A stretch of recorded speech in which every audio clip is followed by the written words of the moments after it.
Hi friends, welcome to your favorite YouTube channel English with Ishaque. In today's video, I will discuss in detail about the metaphysical poetry, the timeline of which 1600 to 1690. At first, I will see the meaning of metaphysical poem. প্রথমেই আমরা দেখে নেব যে metaphysical poem-এর অর্থটা কি।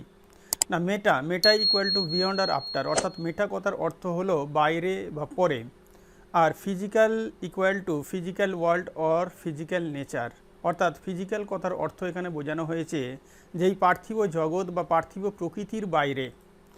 So metaphysical means we may say behind the physical world, অর্থাৎ metaphysical বা আধ্যাত্মিক কথার অর্থ আমরা বলতে পারি এই যে পার্থিব জগৎ, এই পার্থিব জগতের যে বাইরে, সেই বাইরের জগৎকে বোঝানো হয়েছে।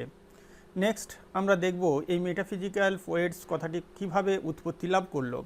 The term metaphysical poets was coined by the great critic and poet Dr. Samuel Johnson in Lives of the Most Eminent English Poet. Doctor Samuel Johnson প্রথম এই মেটাফিজিক্যাল পোয়েটস এই ফ্রেজটাকে তিনি কয়েন্ট করেছেন, নির্বাচন করেছেন, যিনি ছিলেন একজন বিখ্যাত ক্রিটিক এবং কবি। তিনি তার lives of the most eminent English poets এই গ্রন্থেতে তিনি এটা উল্লেখ করেছেন। Dr. Johnson borrowed the term metaphysical from John Dryden, who used it in his Discourse of Satire. John Dryden, যিনি তার লেখা ডিসকোর্স অফ স্যাটায়ারে তিনি এই মেটাফিজিক্যাল শব্দটা ব্যবহার করেছিলেন, সেই শব্দটাকেই ডক্টর জন ড্রাইডেনের কাছ থেকে ধার করেছিলেন। নেক্সট আমরা দেখব what is the definition of metaphysical poetry. Metaphysical পোয়েট্রির সংজ্ঞাটা কী?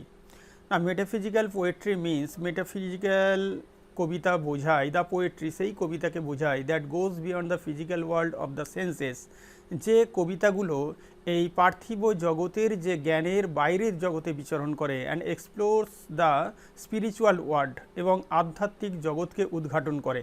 ডিলিং উইথ, যেগুলোকে যে সমস্ত কবিতাগুলো আলোচনা করে অ্যাবস্ট্রাক্ট অর ফিলোসফিক্যাল সাবজেক্টস, কোনো বিমূর্ত বা দর্শন সংক্রান্ত কোনো বিষয়বস্তুকে নিয়ে আলোচনা করে, লাইক যেমন love, faith, religion, god, soul, beauty, truth, existence, etc. এবার আমরা দেখব periods of metaphysical poetry. Metaphysical কবিতার বা আধ্যাত্মিক ধরনের কবিতার সময়কালটা কেমন। 17th সেঞ্চুরি, অর্থাৎ 1600 to 1690। Metaphysical poetry began early in the Jacobean age 1603 to 1625, অর্থাৎ এই মেটাফিজিক্যাল কবিতাটা শুরু হয়েছিল জেকবিয়ান যুগের একেবারে শুরুর দিকে, পূর্বের দিকে, যার সময়কাল ছিল 1603 থেকে 1625 সাল। That is in the last stage of the age of Shakespeare, অর্থাৎ শেক্সপিয়ারের যুগের একেবারে শেষ প্রান্তে বা অন্তিম লগ্নে। এবার আমরা দেখব founder or leader of metaphysical poetry. Metaphysical পোয়েট্রির নির্মাতা বা প্রতিষ্ঠাতা বা প্রধান নেতাটাকে। John Donne, leader and founder of the metaphysical school of poetry. John ডানকে মনে করা হয় যে মেটাফিজিক্যাল স্কুল অফ পোয়েট্রির প্রধান নেতা এবং নির্মাতা। আদার মেটাফিজিক্যাল পোয়েটস, জন ডান ছাড়া আরও অন্যান্য যে সমস্ত মেটাফিজিক্যাল কবি আছেন তাদেরকে এক ঝলকে একটু দেখে নেব। না, প্রথম হলো জর্জ হার্বার্ট, যার সময়কাল হচ্ছে 1593 থেকে 1633 সাল। নেক্সট হলো রিচার্ড ক্রশো, যার সময়কাল হলো 1612 থেকে 1649 সাল। এখানে উল্লেখযোগ্য এই সমস্ত মেটাফিজিক্যাল পোয়েটসগুলোকে আমরা অ্যাসেন্ডিং অর্ডারে সাজিয়ে রেখেছি, সময়কাল অনুযায়ী সাজিয়ে রেখেছি। তার কারণ হচ্ছে এনটিএ নেট সেটেতে কিন্তু এরকম অ্যারেঞ্জ করতে দেয়া থাকে পোয়েটগুলোকে তাদের সময়কাল বা জীবনকাল উপলক্ষে। সেই জন্য এখানে কিন্তু জীবনকাল অনুযায়ী, টাইম লাইন অনুযায়ী পরপর সাজানো আছে। নেক্সট হলো আব্রাহাম কাউলে, যার টাইম লাইন হচ্ছে 1618 to 1667। Next metaphysical poet is Andrew Marvell. The lifetime of Andrew Marvell is 1621 to 1678. Next poet Henry Vaughan. He is an important poet in the history of metaphysical literature. So the timeline of him is 1621 to 1695. Next Robert Herrick, যার সময়কাল বা জীবনকাল হলো 1591 থেকে 1674 সাল। Next আমরা দেখব themes of metaphysical poetry or subject of metaphysical poetry, অর্থাৎ মেটাফিজিক্যাল পোয়েট্রির বিষয়বস্তুটা কি।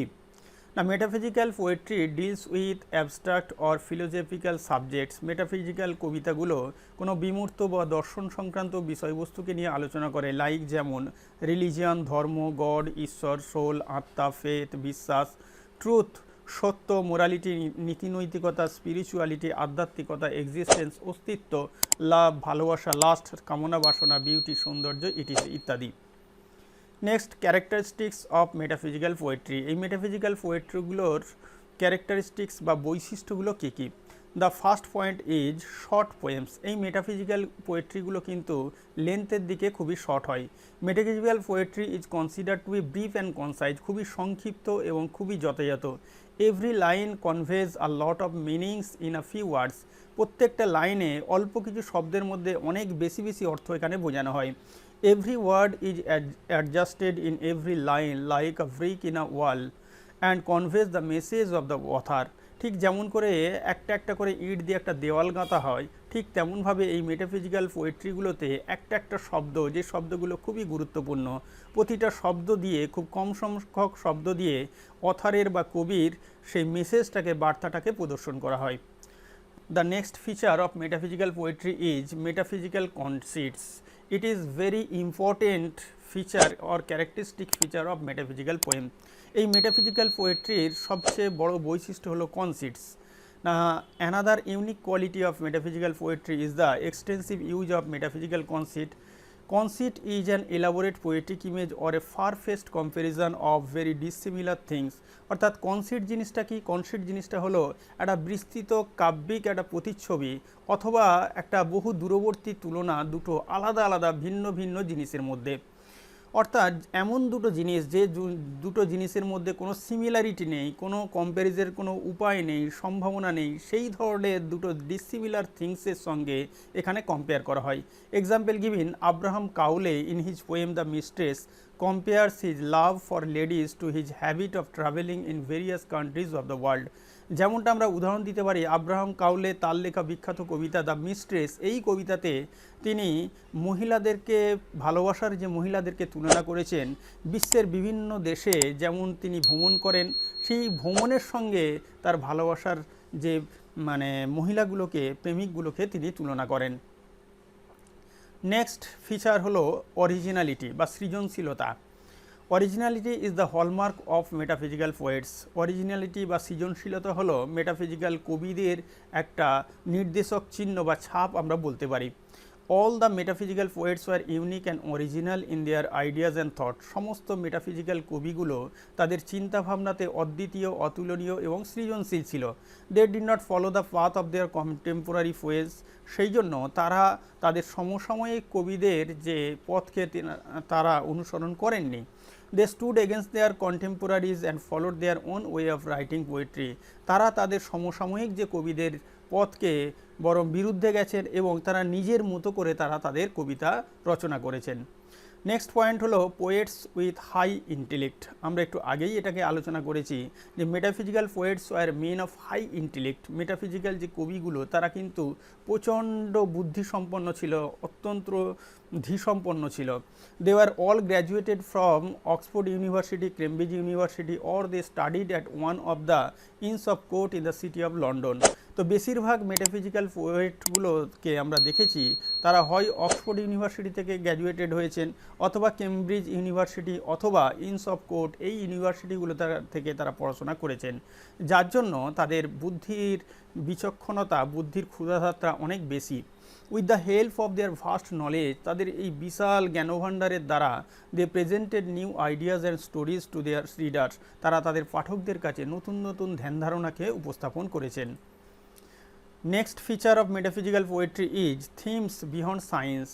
অর্থাৎ মেটাফিজিক্যাল পোয়েট্রি যে বিষয়বস্তু বা সাবজেক্ট ম্যাটারটা হচ্ছে সায়েন্সের বাইরে, এমন সাবজেক্ট ম্যাটার যেটা সায়েন্স ব্যাখ্যা করতে পারে না। The metaphysical poets choose the topics for their poems that cannot be explained by science. In fact, the themes of their poems are very unconventional. অর্থাৎ তাদের কবিতার যে বিষয়বস্তুগুলো হলো খুবই অপ্রচলিত, খুবই অসাধারণ, খুবই অনন্য। নেক্সট ফিচার হলো এপিগ্রামাটিক কোয়ালিটি, অর্থাৎ সরস, বুদ্ধিদীপ্ত, ক্ষুদ্র কবিতা রচনার যে গুণাবলী। Metaphysical poetry is a vast collection of maxims and saying. মেটাফিজিক্যাল পোয়েট্রিগুলো একটা ভীষণভাবে প্রবাদ প্রবচনের একটা বিস্তৃত মানে ভাণ্ডার বলা যেতে পারে। Thus epigrammatic quality is part and parcel of the metaphysical poetry. Epigrammatic quality বা সরস বুদ্ধিদীপ্ত উক্তি বা শ্লেষ হলো এই মেটাফিজিক্যাল পোয়েট্রির একটা অবিচ্ছেদ্য অঙ্গ।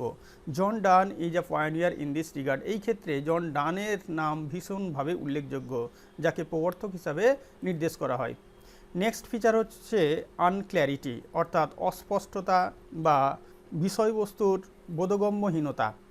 Metaphysical poetry is highly ambiguous. Metaphysical পোয়েট্রিগুলো হচ্ছে ভীষণভাবে দ্ব্যর্থবোধক বা অস্পষ্ট অ্যান্ড অবস্কিওর, এবং সহজেই যা বোঝা যায় না, due to high intellect and knowledge of metaphysical poets. যেহেতু মেটাফিজিক্যাল পোয়েটসদের ইন্টেলেক্ট এবং নলেজ খুবই হাই ছিল, উচ্চমানের ছিল, তাই তাদের লেখা কবিতাগুলো একটু জটিল এবং অস্পষ্ট হয়। The poetry is greatly challenging to understand at first reading. প্রথম পঠনেই কিন্তু এই সমস্ত কবিতাগুলোকে বুঝতে পারাটা খুবই কঠিন ব্যাপার। It needs full concentration and full attention two getting to the roots of the matter. সেই জন্য যেহেতু বুঝতে খুব কঠিন বা অস্পষ্ট মনে হয়, এর গভীরে, বিষয়বস্তুর গভীরে প্রবেশ করার জন্য অত্যন্ত মনোযোগ সহকারে এই সমস্ত কবিতাগুলো পড়ার প্রয়োজন থাকে। নেক্সট ফিচার হলো প্লেটোনিক লাভ, অর্থাৎ নিষ্কাম ভালোবাসা। Platonic love is another feature of metaphysical poetry, অর্থাৎ নিষ্কাম ভালোবাসা হলো এই মেটাফিজিক্যাল পোয়েট্রির অন্যতম একটা বৈশিষ্ট্য। Platonic love means, platonic love কথার অর্থ হলো স্পিরিচুয়াল লাভ, আধ্যাত্মিক ভালোবাসা, which is free from elements of physical love. যে ভালোবাসাটা শারীরিক যে কামনা বাসনা ভালোবাসার থেকে সম্পূর্ণরূপে মুক্ত। Next characteristics of metaphysical poetry is metaphysical wit, অর্থাৎ আধ্যাত্মিক চিন্তাভাবনার অভিব্যক্তি। Metaphysical wit is also are noteworthy feature of metaphysical poetry. Metaphysical wit হলো এই মেটাফিজিক্যাল পোয়েট্রির একটা উল্লেখযোগ্য বৈশিষ্ট্য। Metaphysical wit is the expression of one's ideas and thoughts using the words and various figures of speech in such a manner as to provide pleasure to the readers. অর্থাৎ metaphysical wheat হচ্ছে এমন সমস্ত ধারণা বা চিন্তাভাবনার অভিব্যক্তি যেগুলোকে বিভিন্ন ধরনের ফিগার অফ স্পিচ, বিভিন্ন ধরনের শব্দ ব্যবহার করে উপস্থাপন করা হয়, যা পাঠকদেরকে প্রচণ্ডভাবে আনন্দ দেয়। John Donne is called the monarch of wit in the history of metaphysical poetry. John ডানকে মেটাফিজিক্যাল পোয়েট্রির ইতিহাসে মোনার্ক অফ উইট বলে আখ্যায়িত করা হয়। Next feature of metaphysical poetry is strange imagery, অদ্ভুত সমস্ত প্রতিচ্ছবি। Use of strange, complicated and unconventional imagery is another formidable feature of metaphysical poems, অর্থাৎ অদ্ভুত, জটিল এবং অপ্রচলিত ইমেজারির ব্যবহার হলো এই মেটাফিজিক্যাল কবিতাগুলোর অন্যতম উল্লেখযোগ্য বৈশিষ্ট্য। Example given in the poem a ভ্যালিডিকশন forbidding morning, Donne depicts the imagery of 2 points of a compass as the lover and his beloved, and at the top of the compass they are united into a single whole. আমরা দেখেছি জন ডানের লেখা আ ভ্যালিডিকশন forbidding morning এই কবিতাতে জন ডান একটা কম্পাসের দুটো পয়েন্টকে তুলনা করেছে লাভার এবং বিলাভেডের সঙ্গে, এবং কম্পাসের যে উপর দিকটা, যে জায়গাতে, যে বিন্দুতে দুটো পয়েন্টের যে দণ্ডটা মিলিত হয়েছে, সেইখানে মনে করা হয়েছে এই যে লাভার অ্যান্ড বিলেভেড সেখানে একত্রিত হয়েছে এবং তাদের মধ্যে একটা সেক্স হয়েছে, তারা মিলেমিশে একাকার হয়ে গেছে। এই রকম স্ট্রেঞ্জ ইমেজারি কিন্তু আমরা মেটাফিজিক্যাল পোয়েট্রির মধ্যে খুবই পরিলক্ষণ করি। নেক্সট পয়েন্ট হলো লিটারেরি ডিভাইসেস, বিভিন্ন ধরনের সাহিত্যগত যে ডিভাইসগুলো ব্যবহার করা, ফিগার অফ স্পিচগুলো ব্যবহার করা। Metaphysical poetry uses metaphors, puns, paradoxes and meter to create drama and tension. Metaphysical পোয়েট্রিগুলোতে আমরা দেখি অনেক মেটাফার ব্যবহার করা থেকে, পান ব্যবহার করা থেকে, প্যারাডক্সের ব্যবহার করা থাকে এবং মিটারের কারসাজি থাকে একটা ড্রামাটিক একটা টেনশন সৃষ্টি করার জন্য। নেক্সট পয়েন্ট হলো use of scientific, medical and legal words and phrases. আমরা দেখব যে metaphysical poetry uses scientific, medical and legal words or phrases to create arguments about the philosophical aspect of life. জীবনের যে দর্শনগত দিকটাকে বোঝানোর জন্য, এক্সপ্লেন করার জন্য, বিভিন্ন আর্গুমেন্টের মাধ্যমে উপস্থাপন করার জন্য এই মেটাফিজিক্যাল পোয়েট্রিগুলোতে বিভিন্ন সায়েন্টিফিক, মেডিকেল এবং লিগ্যাল ওয়ার্ডস এবং ফ্রেজ ব্যবহার করা হয়ে থাকে। নেক্সট পয়েন্ট হলো fusion of thoughts and feelings, অনুভূতি এবং চিন্তাভাবনার সংমিশ্রণ। The special feature of metaphysical poems is the combination of passion and thought. এই মেটাফিজিক্যাল পোয়েট্রির যে বিশেষ বৈশিষ্ট্য হলো প্যাশন এবং থট, কামনা বাসনা, চিন্তাভাবনা, আবেগ। হ্যাঁ, তো এখানে কামনা বাসনা, চিন্তাভাবনা, আবেগের একটা সংমিশ্রণ এই কবিতাগুলোতে আমরা দেখি। There is frequent expression of passionate emotion. কখনো কখনো আমরা একটা কামক মানে অনুভূতি অবলক্ষণ করি অবশ্য, as well as intellectual analysis of emotional situation. সেই সঙ্গে একটা আবেগপ্রবণ পরিস্থিতির মধ্যে একটা বুদ্ধিদীপ্ত বিশ্লেষণও আমরা কিন্তু খুঁজে পাই। এখানে ভিডিওটা শেষ হলো। যদি ভিডিওটা ভালো লাগে অবশ্যই ভিডিওটাকে লাইক এবং শেয়ার করবেন এবং চ্যানেলটিকে অবশ্যই সাবস্ক্রাইব করে পাশে থাকা বেল বাটনটি প্রেস করে নোটিফিকেশান অন করে দেবেন। Thank you.